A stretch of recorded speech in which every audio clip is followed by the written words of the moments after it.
There were numerous surgical operations. Each time the doctors would say, just a few more months. The cancer was never cured, but those few more months stretched into 20 years. She saw her son graduated from college. 6 weeks later, she was gone. A goal, a burning desire, was powerful enough to stave off sure death for 2 decades. Use goals to live longer. No medicine in the world, and your physician will bear this out, is as powerful in bringing about long life as is the desire to do something. The person determined to achieve maximum success learns the principle that progress is made one step at a time. A house is built a brick at a time. Football games are won a play at a time. A department store grows bigger one new customer at a time. Every big accomplishment is a series of little accomplishments. Eric Sevareid, the well-known author and correspondent, reported in Reader's Digest, April 1957, that the best advice he ever received was the principle of the next mile. Here's part of what he said. During World War II, I and several others had to parachute from a crippled Army transport plane into the mountainous jungle on the Burma-India border. It was several weeks before an armed relief expedition could reach us, and then we began a painful, plodding march out to civilized India. We were faced by a 140-mile trek over mountains in August heat and monsoon rains. In the first hour of the march, I rammed a boot nail deep into one foot. By evening, I had bleeding blisters the size of a 50-cent piece on both feet. Could I hobble 140 miles? Could the others, some in worse shape than I, complete such a distance?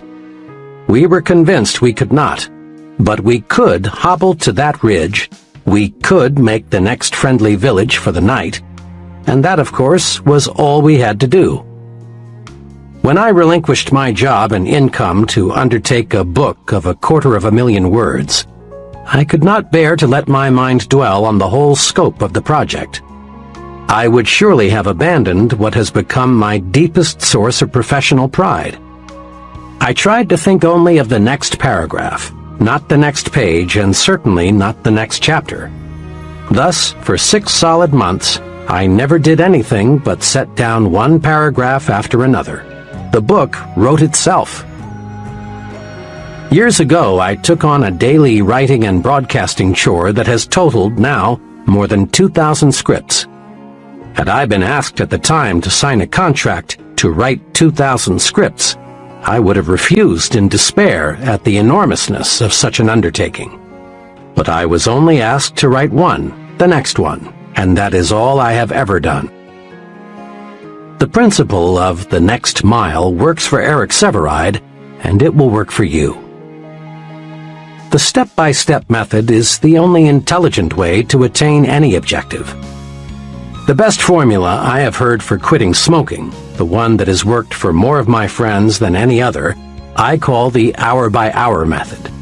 Instead of trying to reach the ultimate goal, freedom from the habit, just by resolving never to smoke again, the person resolves not to smoke for another hour.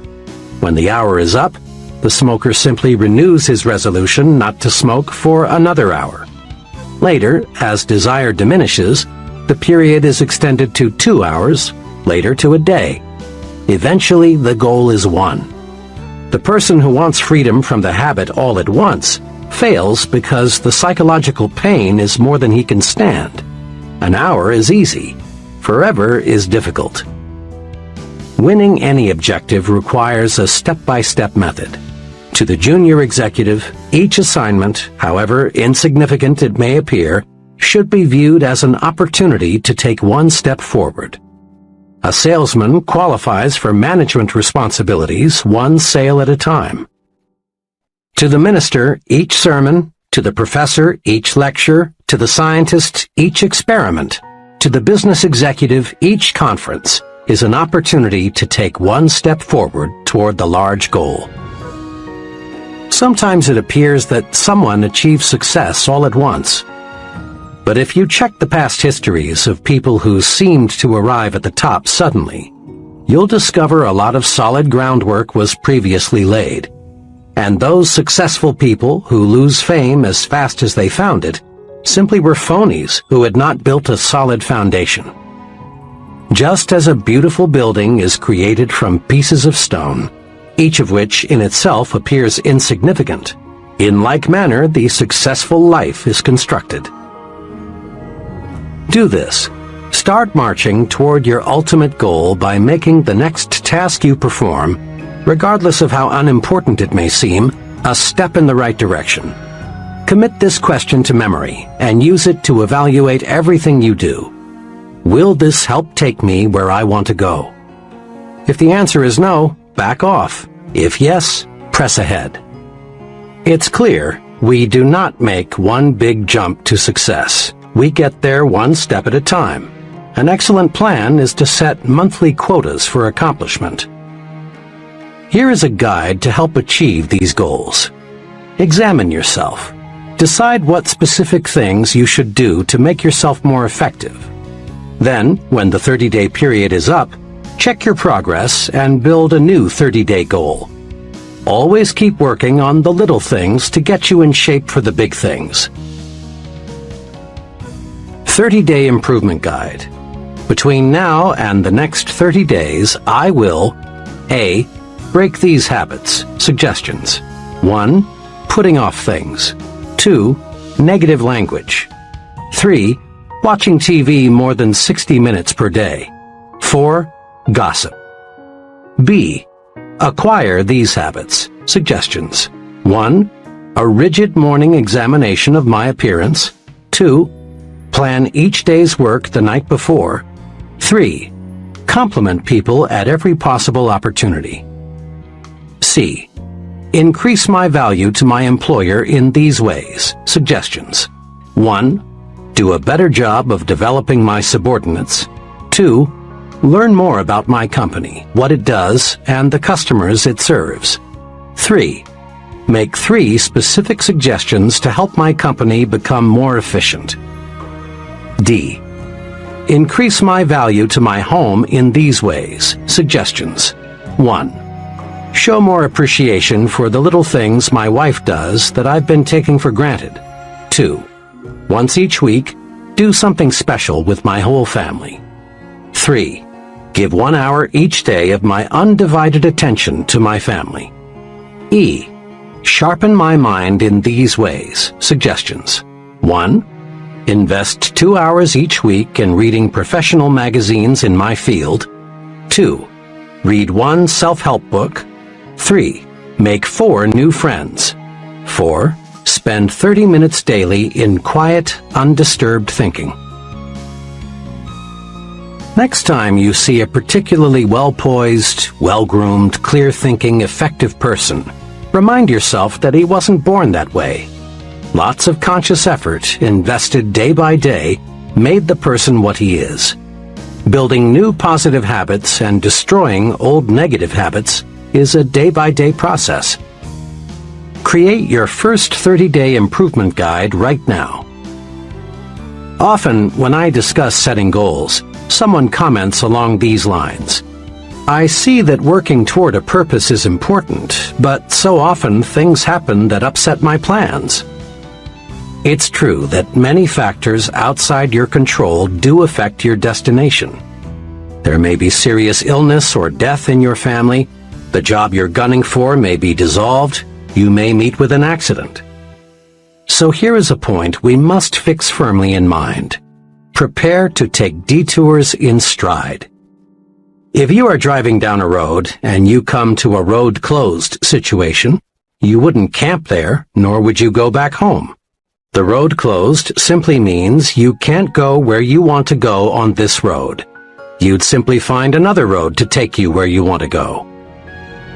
Observe what military leaders do. When they develop a master plan to take an objective, they also map out alternative plans.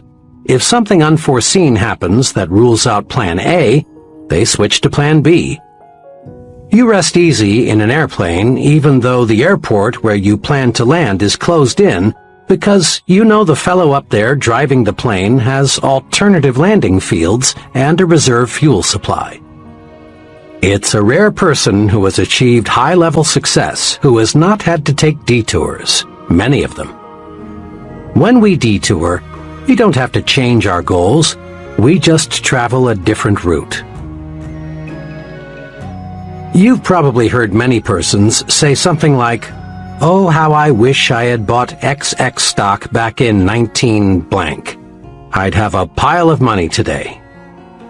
Normally, people think of investing in terms of stocks or bonds, real estate, or some other type of property.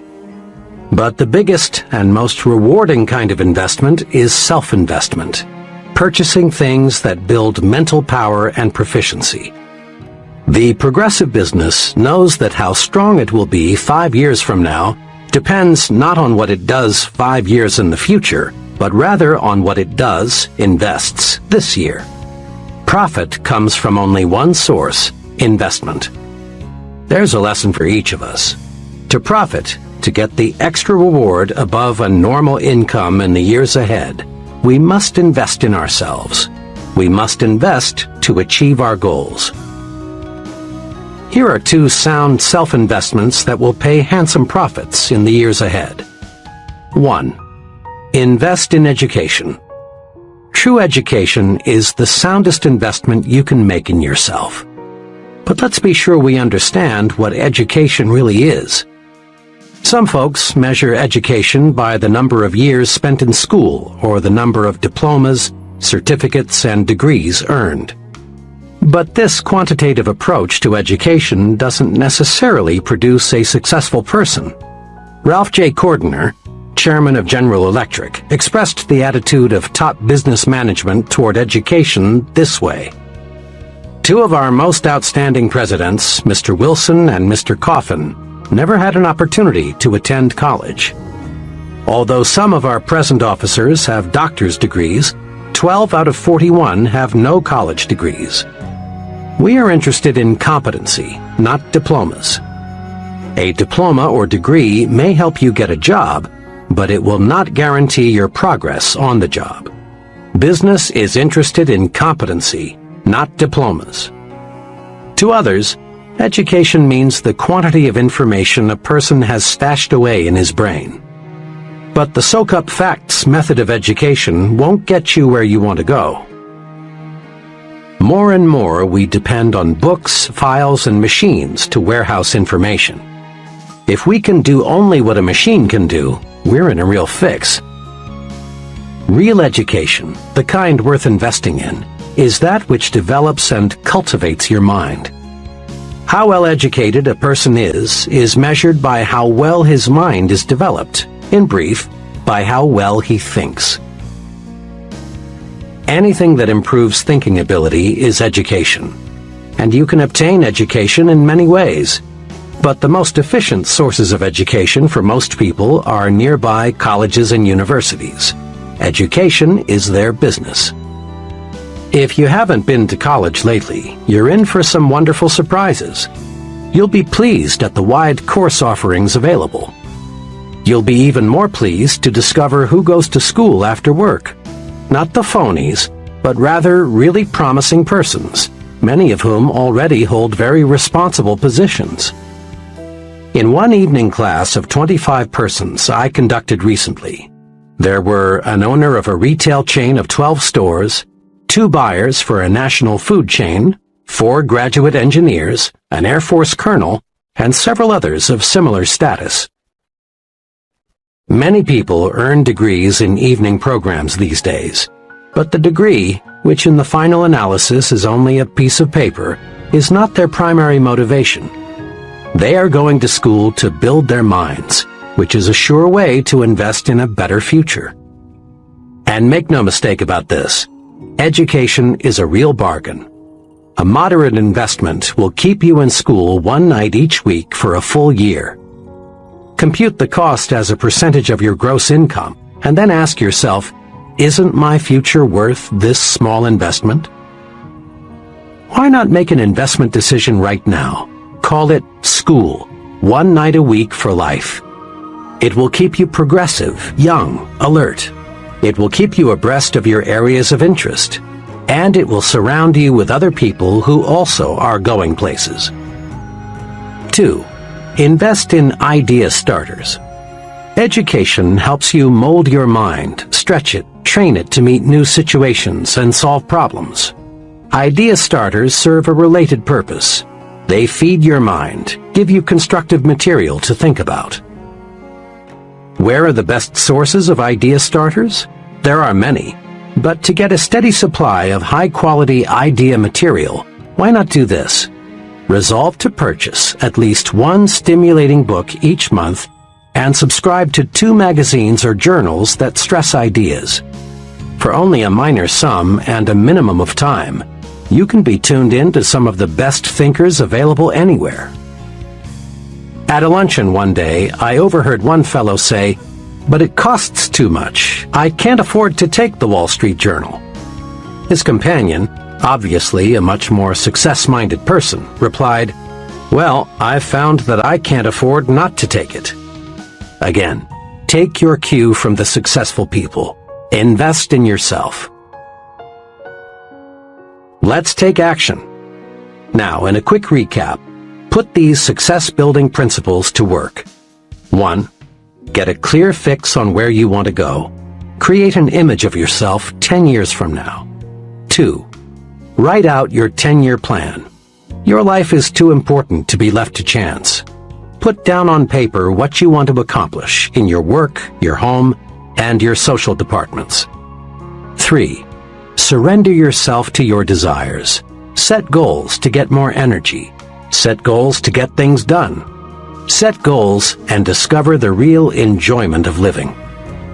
4. Let your major goal be your automatic pilot. When you let your goal absorb you, you'll find yourself making the right decisions to reach your goal. 5. Achieve your goal one step at a time. Regard each task you perform, regardless of how small it may seem, as a step toward your goal. 6. Build 30-day goals. Day-by-day effort pays off. 7. Take detours in stride. A detour simply means another route. It should never mean surrendering the goal. 8. Invest in yourself. Purchase those things that build mental power and efficiency. Invest in education. Invest in idea starters. Chapter 13. How to Think Like a Leader. Remind yourself once again that you are not pulled to high levels of success. Rather, you are lifted there by those working beside and below you.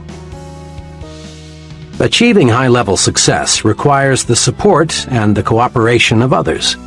And gaining this support and cooperation of others requires leadership ability.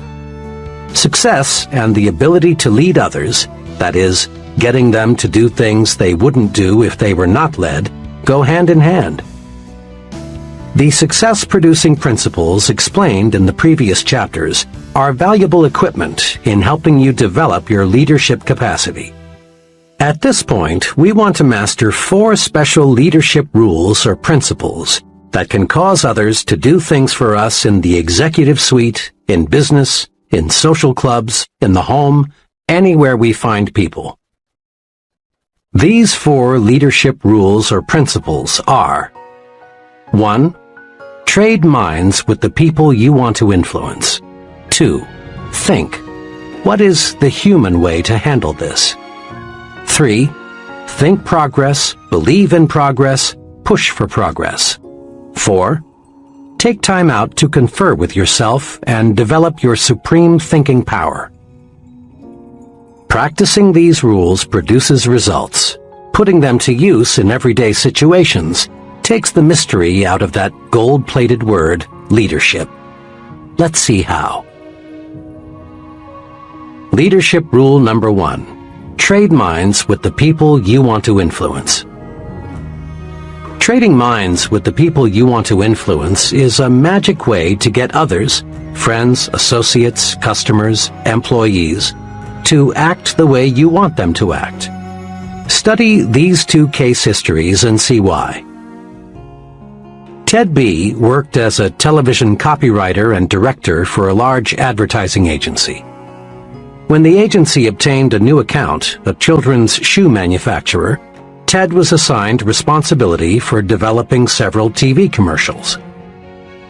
A month or so after the campaign had been launched, it became clear that the advertising was doing little or nothing to increase product movement in retail outlets. Attention was focused on the TV commercials because in most cities only television advertising was used. Through research of television viewers, they found that about 4% of the people thought it was simply a great commercial, one of the best, these 4% said.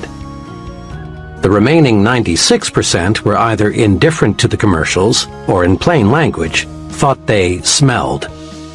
Hundreds of comments like these were volunteered. "It's wacky. The rhythm sounds like a New Orleans band at 3 a.m. My kids like to watch most TV commercials, but when that shoe thing comes on, they go to the bathroom or refrigerator. I think it's too uppity up. Seems to me someone's trying to be too clever." Something especially interesting turned up when all the interviews were put together and analyzed. The 4% who liked the commercial were people pretty much like Ted in terms of income, education, sophistication, and interests. The remaining 96% were definitely in a different socioeconomic class. Ted's commercials, which cost a lot of money, flopped because Ted thought only of his own interests. He had prepared the commercials thinking of the way he buys shoes, not the way the great majority buys shoes. He developed commercials that pleased him personally, not commercials that pleased the great bulk of the people. The results would have been much different had Ted projected himself into the minds of the masses of ordinary people and asked himself two questions. If I were a parent, what kind of a commercial would make me want to buy those shoes? If I were a child, what kind of a commercial would make me go tell my mom or dad that I want those shoes? Why Joan failed in retailing. Joan is an intelligent, well-educated, attractive girl of 24. Fresh from college, Joan got a job as an assistant buyer in ready-to-wear goods at a low to medium-priced department store. She came highly recommended. Joan has ambition, talent, and enthusiasm, one letter read. She is certain to succeed in a big way. But Joan did not succeed in a big way. Joan lasted only 8 months and then quit retailing for other work. I knew her buyer well, and one day I asked him what happened. "Joan is a fine girl, and she has many fine qualities," he said. "But she had one major limitation." "What was that?" I asked. "Well, Joan was forever buying merchandise that she liked, but most of our customers didn't. She selected styles, colors, materials, and prices she liked without putting herself in the shoes of the people who shop here. When I'd suggest to her that maybe a certain line wasn't right for us, she'd say, 'Oh, they'll love this. I do. I think this will move fast.'" Joan had been brought up in a well-to-do home. She had been educated to want quality. Price was not important to her. Joan just couldn't see clothing through the eyes of low to middle income people. So, the merchandise she bought just wasn't suitable. The point is this: to get others to do what you want them to do, you must see things through their eyes. When you trade minds, the secret of how to influence other people effectively shows up. A very successful salesman friend told me he spends a lot of time anticipating how prospects will react to his presentation before he gives it. Trading minds with the audience helps the speaker design a more interesting, harder-hitting talk. Trading minds with employees helps the supervisor provide more effective, better-received instructions. A young credit executive explained to me how this technique worked for him.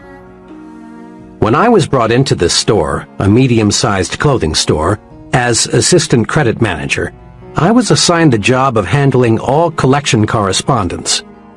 The collection letters the store had been using greatly disappointed me. They were strong, insulting, and threatening. I read them and thought, "Brother, I'd be mad as hell if somebody sent me letters like these. I never would pay."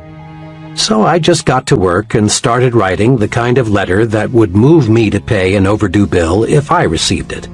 It worked. By putting myself in the shoes of the overdue customer, so to speak, collections climbed to a record high. Numerous political candidates lose elections because they fail to look at themselves through the minds of the typical voters. One political candidate for a national office, apparently fully as qualified as his opponent, lost by a tremendous margin for one single reason. He used a vocabulary that only a small percentage of the voters could understand. His opponent, on the other hand, thought in terms of the voters' interests. When he talked to farmers, he used their language. When he spoke to factory workers, he used words they were easily familiar with. When he spoke on TV, he addressed himself to Mr. Typical Voter, not to Dr. College Professor. Keep this question in mind. What would I think of this if I exchanged places with the other person? It paves the way to more successful action. Thinking of the interests of the people we want to influence is an excellent thought rule in every situation. A few years ago, a small electronics manufacturer developed a fuse that would never blow out. The manufacturer priced the product to sell for $1.25 and then retained an advertising agency to promote it. The account executive placed in charge of the advertising immediately became intensely enthusiastic. His plan was to blanket the country with mass advertising on TV, radio, and newspapers. "This is it," he said. "We'll sell 10 million the first year." His advisors tried to caution him, explaining that fuses are not a popular item, they have no romantic appeal, and people want to get by as cheaply as possible when they buy fuses. Why not, the advisors said, use selected magazines and sell it to the high income levels? They were overruled, and the mass campaign was underway, only to be called off in 6 weeks because of disappointing results. The trouble was this: the advertising executive looked at the high-priced fuses with his eyes, the eyes of a high-income person. He failed to see the product through the eyes of the mass market income levels. Had he put himself in their position, he would have seen the wisdom of directing the promotion toward the upper income groups, and the account would have been saved. Develop your power to trade minds with the people you want to influence. The following exercises will help. Practice trading minds exercises. Situation: giving someone work instructions. For best results, ask yourself, looking at this from the viewpoint of someone who is new to this, have I made myself clear? Situation: writing an advertisement. For best results, ask yourself, if I were a typical prospective buyer, how would I react to this ad? Situation: telephone manners. For best results, ask yourself, if I were the other person, what would I think of my telephone voice and manners? Situation: gift. For best results, ask yourself, is this gift something I would like, or is it something he will like? Often there is an enormous difference. Situation: the way I give orders. For best results, ask yourself, would I like to carry out orders if they were given to me the way I give them to others? Situation: child discipline. For best results, ask yourself, if I were the child, considering his age, experience, and emotions, how would I react to this discipline? Situation: my appearance. For best results, ask yourself, what would I think of my superior if he were dressed like me? Situation: preparing a speech. For best results, ask yourself, considering the background and interests of the audience, what would I think of this remark? Situation: entertainment. For best results, ask yourself, if I were my guests, what kinds of food, music, and entertainment would I like best? put the trading minds principle to work for you. 1. Consider the other person's situation. Put yourself in his shoes, so to speak. Remember, his interests, income, intelligence, and background may differ considerably from yours. 2. Now ask yourself, if I were in his situation, how would I react to this? Whatever it is you want him to do. 3. Then take the action that would move you if you were the other person. Leadership rule number 2. Think, what is the human way to handle this? People use different approaches to leadership situations. One approach is to assume the position of a dictator. The dictator makes all decisions without consulting those affected.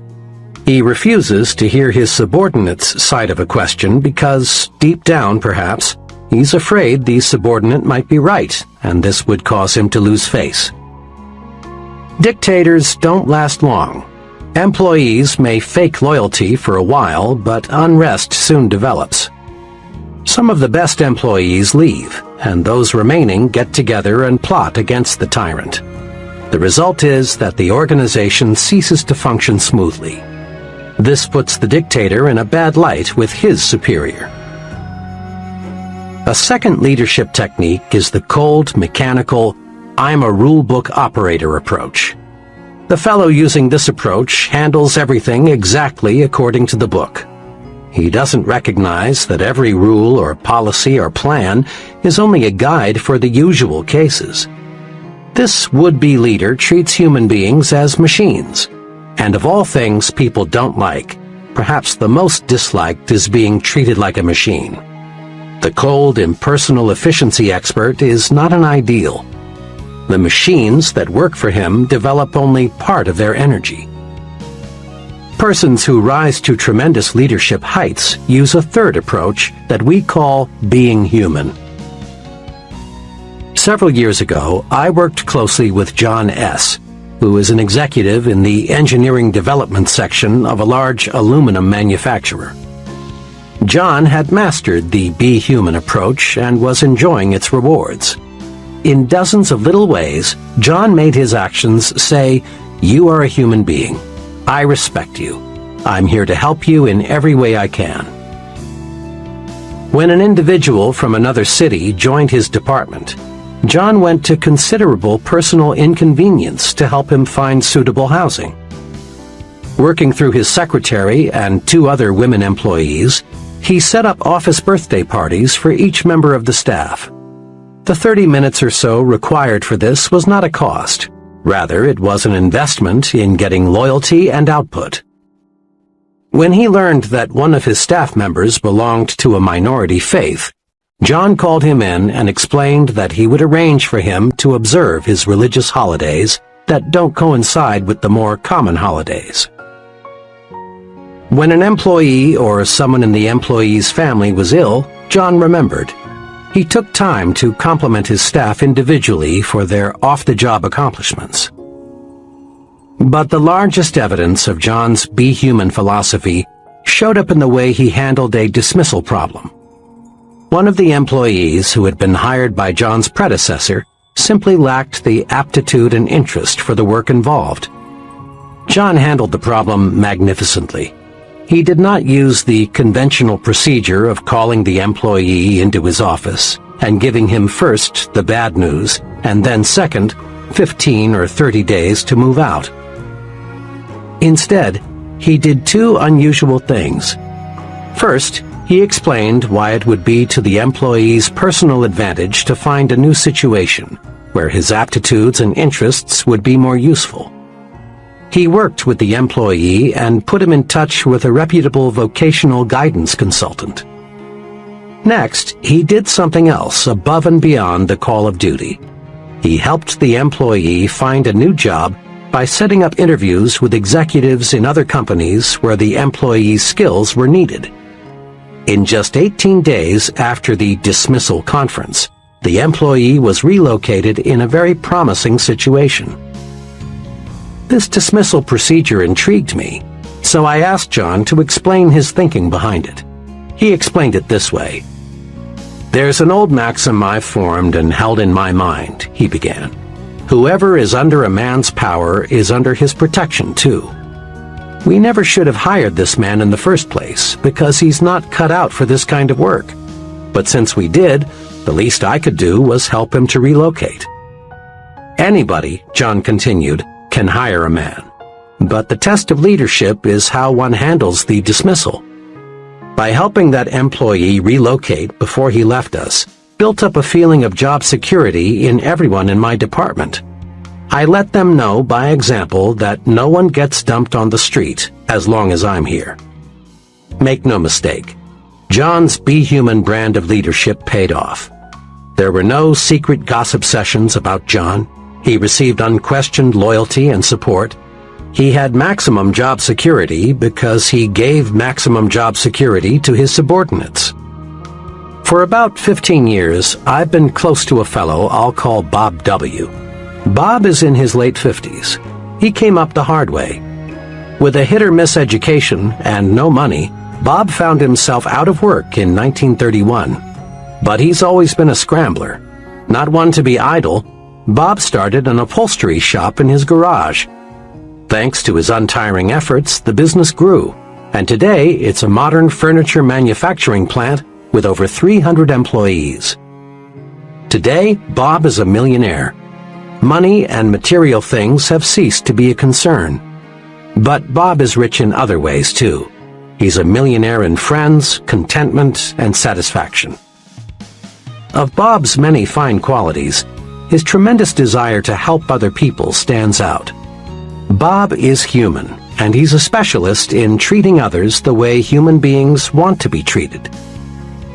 One day, Bob and I were discussing the matter of criticizing people. Bob's human way of doing it is a master formula. Here's the way he put it. "I don't think you could find anybody who would say I'm a softy or a weakling. I run a business. When something isn't going right, I fix it. But it's the way I fix it that's important. If employees are doing something wrong or are making a mistake, I am doubly careful not to hurt their feelings and make them feel small or embarrassed. I just use 4 simple steps. First, I talk to them privately. Second, I praise them for what they are doing well. Third, I point out the one thing at the moment that they could do better, and I help them find the way. Fourth, I praise them again on their good points. And this 4-step formula works. When I do it this way, people thank me because I've found that's exactly the way they like it. When they walk out of this office, they have been reminded that they are not only pretty good, they can be even better. I've been betting on people all my life, Bob says, and the better I treat them, the more good things happen to me. I honestly don't plan it that way. That's just the way it works out. Let me give you an example. Back about, 5 or 6 years ago, one of the production men came to work drunk. Pretty soon there was a commotion in the plant. It seems this fellow had taken a 5-gallon can of lacquer and was splashing it all over the place. Well, the other workmen took the lacquer away from him, and the plant superintendent escorted him out. I walked outside and found him sitting against the building in a kind of stupor. I helped him up, put him in my car, and took him to his home. His wife was frantic. I tried to reassure her that everything would be all right. "Oh, but you don't understand," she said. "Mr. W, me, doesn't stand for anyone being drunk on the job. Jim's lost his job, and now what will we do?" I told her Jim wouldn't be dismissed. She asked how I knew. The reason, I explained, is because I'm Mr. W. She almost fainted. I told her I'd do all I could to help Jim at the plant, and I hoped she'd do all she could at home, and just have him on the job in the morning. When I got back to the plant, I went down to Jim's department and spoke to Jim's coworkers. I told them, "You've seen something unpleasant here today, but I want you to forget it. Jim will be back tomorrow. Be kind to him. He's been a good worker for a long time, and we owe it to him to give him another chance." Jim got back on the ball, and his drinking was never again a problem. I soon forgot about the incident. But Jim didn't. 2 years ago, the headquarters of the local union sent some men here to negotiate the contract for the local. They had some staggering, simply unrealistic demands. Jim, quiet, meek Jim, suddenly became a leader. He got busy and reminded the fellows in the plant that they'd always gotten a fair deal from Mr. W, and we didn't need outsiders coming to tell us how to run our affairs. The outsiders left, and as usual, we negotiated our contract like friends, thanks to Jim. Here are 2 ways to use the Be Human approach to make you a better leader. First, each time you face a difficult matter involving people, ask yourself, what is the human way to handle this? Ponder over this question when there is a disagreement among your subordinates, or when an employee creates a problem. Remember Bob W.'s formula for helping others correct their mistakes. Avoid sarcasm. Avoid being cynical. Avoid taking people down a peg or two. Avoid putting others in their place. Ask, what is the human way to deal with people? It always pays.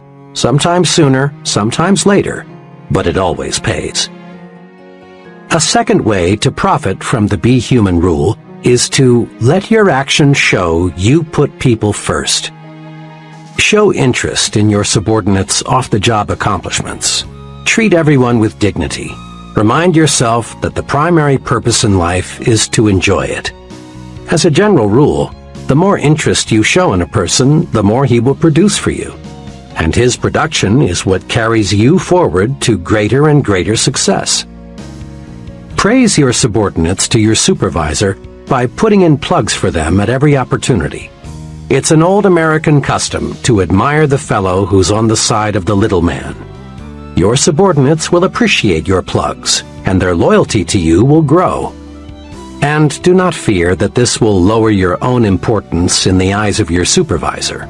Rather, a man big enough to be humble appears more confident than the insecure man who feels compelled to call attention to his accomplishments. A little modesty goes a long way. Praise your subordinates personally at every opportunity.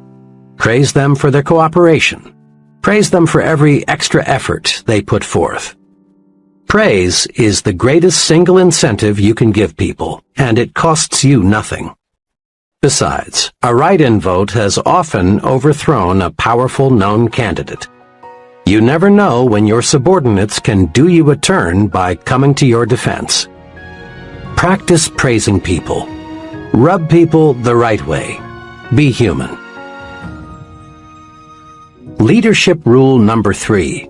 Think progress, believe in progress, push for progress. One of the most complimentary things anyone can say about you is, he stands for progress. He's the man for the job. Promotions in all fields go to individuals who believe in and push for progress. Leaders, real leaders, are in short supply. Status quoers, the everything's all right, let's don't upset the apple cart folks, far outnumber the progressives. The there's lots of room for improvement, let's get to work and do it better people.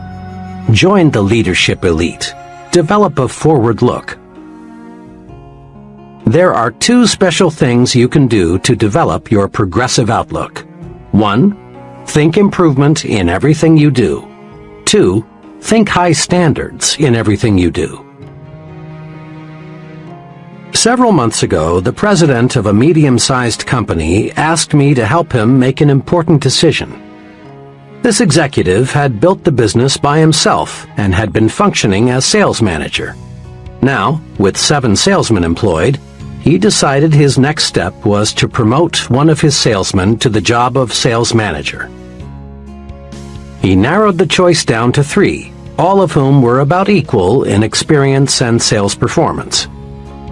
My assignment was to spend one day in the field with each man and then report my views on which fellow seemed to be best qualified to lead the group. Each man was told that a consultant would visit him to discuss the overall marketing program. For obvious reasons, they were not told the specific purpose of my visit. 2 of the men reacted pretty much the same way, Both were uncomfortable with me. They seemed to sense that I was there to change things. Each of these men was a real defender of the status quo. Both approved of the way everything was being done. I raised questions about how the territories were laid out, the compensation program, the sales promotional material, every facet of the marketing effort. But on all points, the response was always, "Everything is okay." On specific points, these two men explained why the present way couldn't and shouldn't be changed. Summed up, both men wanted the status quo to remain the status quo. One of them said to me as he dropped me by my hotel, "I don't know exactly why you spent the day with me, but tell Mr. M for me that everything is okay as is. Don't go refiguring anything." The third man was wonderfully different. He was pleased with the company and proud of its growth, but he was not wholly content. He wanted improvements. All day, this third salesman gave me his ideas for getting new business, providing better service to customers, reducing wasted time, revising the compensation plan to give more incentive, all so that he and the company would make more. He had mapped out a new advertising campaign he had been thinking about. When I left him, his parting remark was, "I sure appreciate the chance to tell someone about some of my ideas. We've got a good outfit, but I believe we can make it better." My recommendation, of course, was for the third man. It was a recommendation that coincided perfectly with the feelings of the company president. Believe in expansion, efficiency, new products, new processes, better schools, increased prosperity. Believe in and push for progress, and you'll be a leader. As a youngster, I had an opportunity to see how the different thinking of two leaders can make an amazing difference in the performance of followers. I attended a country elementary school, 8 grades, 1 teacher, and 40 children all jammed together inside 4 brick walls. A new teacher was always a big deal. Led by the big boys, the 7th and 8th graders, the pupils set out to see how much they could get away with. One year, there was little more than chaos. Every day there were dozens of the usual school pranks, wars of spitballs and paper airplanes. Then there were the major incidents, such as locking the teacher outside the school for half a day at a time, or on another occasion, the opposite, barricading her within the building for hours. Another day, each boy in the upper grades brought his dog into the schoolroom. Let me add that these children were not delinquents. Stealing, physical violence, and deliberate harm were not their objectives. They were healthy kids conditioned by vigorous rural living and needing an outlet for their tremendous pent-up energies and ingenuities. Well, the teacher somehow managed to stay with the school until the end of that year. To no one's surprise, there was a new teacher the following September. The new teacher extracted strikingly different performance from the children. She appealed to their personal pride and sense of respect. She encouraged them to develop judgment. Each child was assigned a specific responsibility, like washing blackboards or cleaning erasers, or practicing paper grading for the younger grades. The new teacher found creative ways to use the energy that had been so misdirected a few months before. Her educational program was centered on building character. Why did the children act like young devils one year and like young angels the next? The difference was the leader, their teacher. In all honesty, we cannot blame the kids for playing pranks an entire school year. In each instance, the teacher set the pace. The first teacher, deep down, didn't care whether the children made progress. She set no goals for the children. She didn't encourage them. She couldn't control her temper. She didn't like teaching, so the pupils didn't like learning. But the second teacher had high, positive standards. She sincerely liked the children and wanted them to accomplish much. She considered each one as an individual. She obtained discipline easily because in everything she did, she was well disciplined. And in each case, the pupils adjusted their conduct to fit the examples set by the teachers. We find this same form of adjustment taking place every day in adult groups. During World War II, military chiefs continually observed that the highest morale was not found in units where commanders were easy, relaxed, and lackadaisical. Crack units were led by officers with high standards who enforced military regulations fairly and properly. Military personnel simply do not respect and admire officers with low standards. College students, too, take their cue from the examples set by the professors. Students under one professor cut classes, copy term papers, and connive in various ways to pass without serious study. But the same students under another professor willingly work extra hard to master the subject. In business situations, we again find individuals patterning their thinking after that of the superior. Study a group of employees closely. Observe their habits, mannerisms, attitudes toward the company, ethics, self-control. Then compare what you find with the behavior of their superior, and you discover amazing similarities. Every year, many corporations that have grown sluggish and are headed downward are rebuilt. And how? By changing a handful of executives at the top. Companies, and colleges, and churches, and clubs, and unions, and all other types of organizations are successfully rebuilt from the top down, not from the bottom up. Change the thinking at the top, and you automatically change the thinking at the bottom. Remember this: when you take over the leadership of a group, the persons in that group immediately begin to adjust themselves to the standards you set. This is most noticeable during the first few weeks. Their big concern is to clue you in, zero you in, find out what you expect of them. They watch every move you make. They think, how much rope will he give me? How does he want it done? What does it take to please him? What will he say if I do this or that? Once they know, they act accordingly.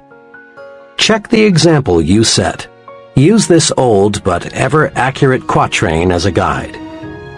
What kind of world would this world be if everyone in it were just like me? To add meaning to this self-imposed test, substitute the word company for world, so it reads, what kind of company would this company be if everyone in it were just like me? In similar fashion, ask yourself what kind of club, community, school, church would it be if everyone in it acted like you? Think, talk, act, live the way you want your subordinates to think, talk, act, live, and they will. Over a period of time, subordinates tend to become carbon copies of their chief.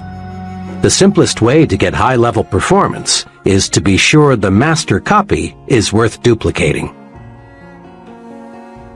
Am I a progressive thinker checklist? A.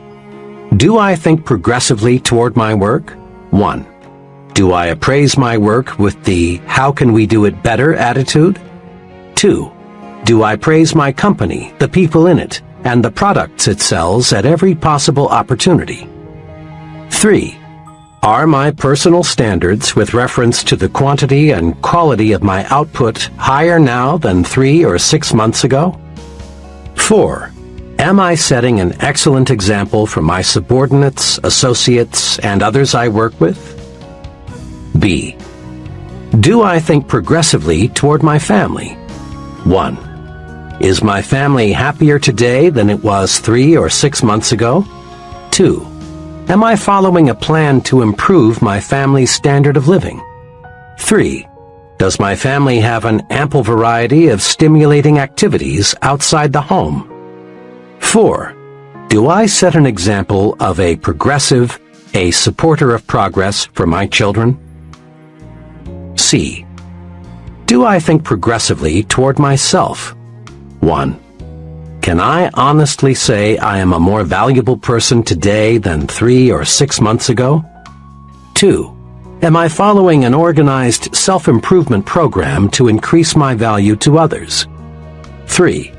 Do I have forward-looking goals for at least 5 years in the future? 4. Am I a booster in every organization or group to which I belong? D. Do I think progressively toward my community? 1. Have I done anything in the past 6 months that I honestly feel has improved my community, neighborhood, churches, schools, etc.? 2.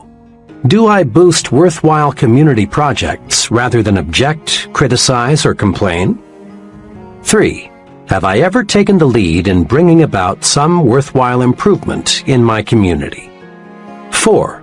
Do I speak well of my neighbors and fellow citizens?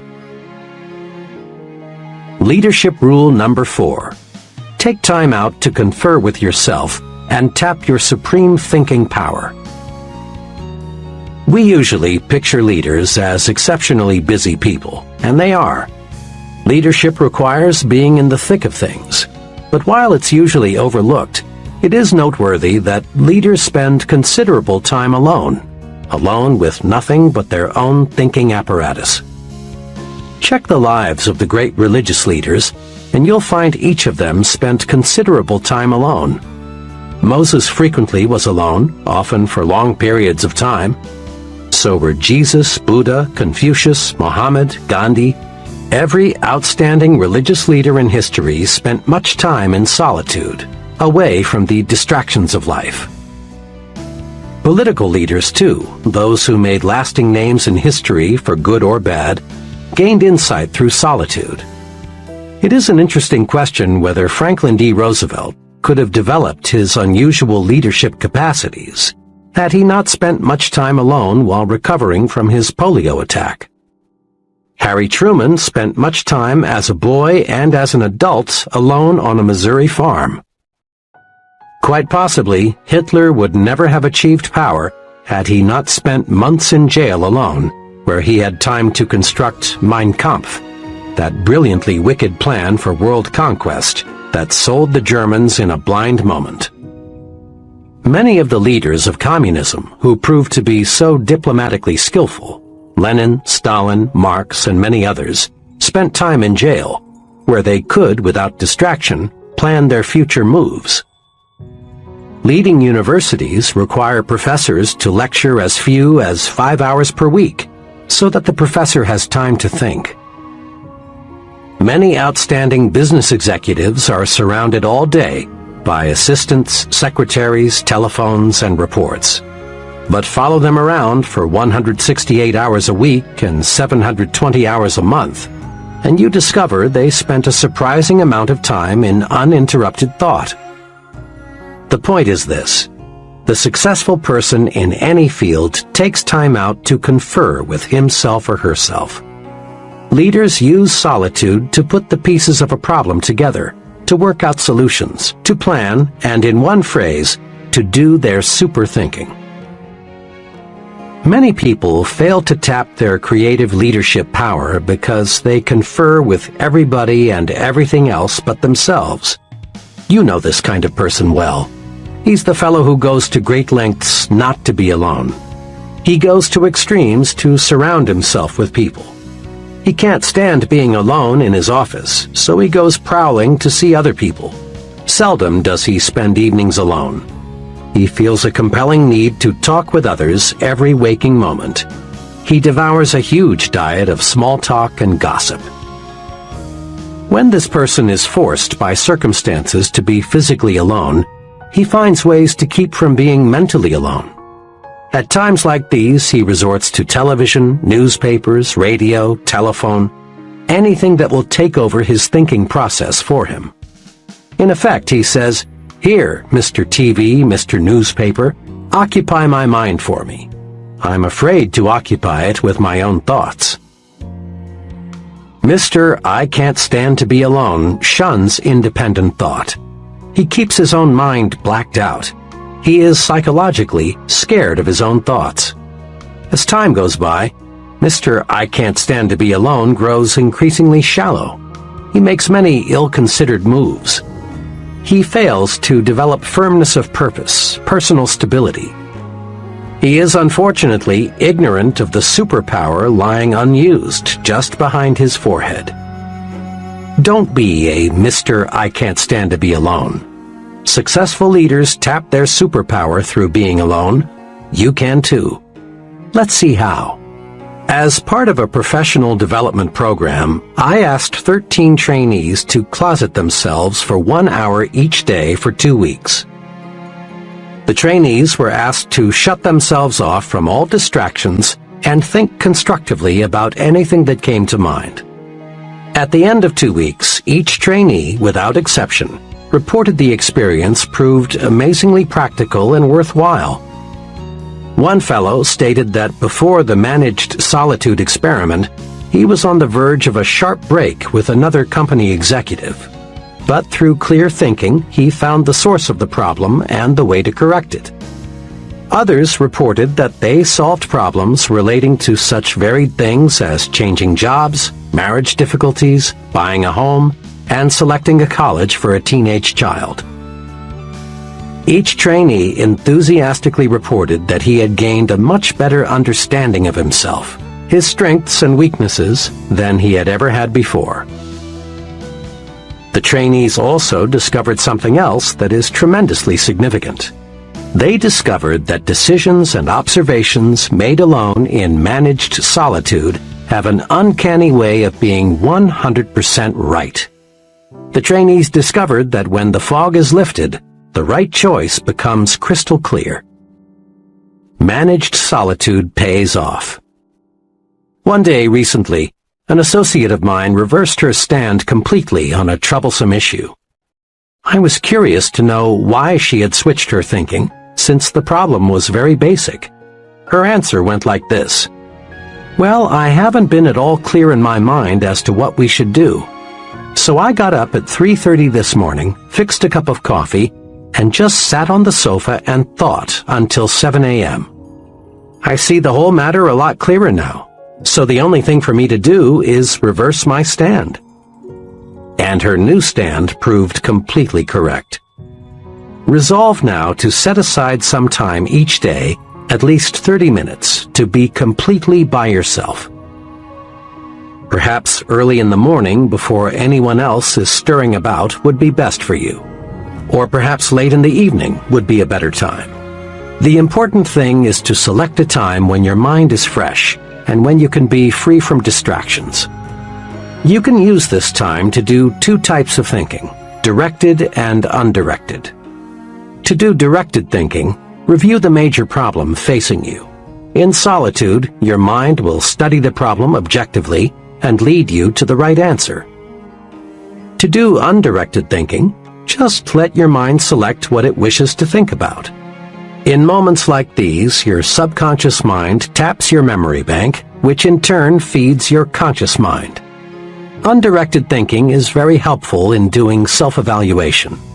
It helps you get down to the very basic matters like, how can I do better? What should be my next move? Remember, the main job of the leader is thinking, and the best preparation for leadership is thinking. Spend some time in managed solitude every day and think yourself to success. Summary. To be a more effective leader, put these 4 leadership principles to work. 1. Trade minds with the people you want to influence. It's easy to get others to do what you want them to do if you'll see things through their eyes. Ask yourself this question before you act. What would I think of this if I exchanged places with the other person? 2. Apply the Be Human rule in your dealings with others. Ask, what is the human way to handle this? In everything you do, show that you put other people first. Just give other people the kind of treatment you like to receive. You'll be rewarded. 3. Think progress, believe in progress, push for progress. Think improvement in everything you do. Think high standards in everything you do. Over a period of time, subordinates tend to become carbon copies of their chief. Be sure the master copy is worth duplicating. Make this a personal resolution. At home, at work, in community life, if it's progress, I'm for it. 4. Take time out to confer with yourself and tap your supreme thinking power. Managed solitude pays off. Use it to release your creative power. Use it to find solutions to personal and business problems. So spend some time alone every day just for thinking. Use the thinking technique all great leaders use. Confer with yourself. How to use the magic of thinking big in life's most crucial situations. There is magic in thinking big, but it is so easy to forget. When you hit some rough spots, there is danger that your thinking will shrink in size, and when it does, you lose. Here are some brief guides for staying big when you're tempted to use the small approach. Perhaps you'll want to put these guides on small cards for even handier reference. A. When little people try to drive you down, think big. To be sure, there are some people who want you to lose, to experience misfortune, to be reprimanded. But these people can't hurt you if you'll remember 3 things. 1. You win when you refuse to fight petty people. Fighting little people reduces you to their size. Stay big. 2. Expect to be sniped at. It's proof you're growing. 3. Remind yourself that snipers are psychologically sick. Be big. Feel sorry for them. Think big enough to be immune to the attacks of petty people. B. When that "I haven't got what it takes" feeling creeps up on you, think big. Remember, if you think you are weak, you are. If you think you're inadequate, you are. If you think you're second class, you are. Whip that natural tendency to sell yourself short with these tools. 1. Look important. It helps you think important. How you look on the outside has a lot to do with how you feel on the inside. 2. Concentrate on your assets. Build a sell yourself to yourself commercial and use it. Learn to supercharge yourself. Know your positive self. 3. Put other people in proper perspective. The other person is just another human being, so why be afraid of him? Think big enough to see how good you really are. C. When an argument or quarrel seems inevitable, think big.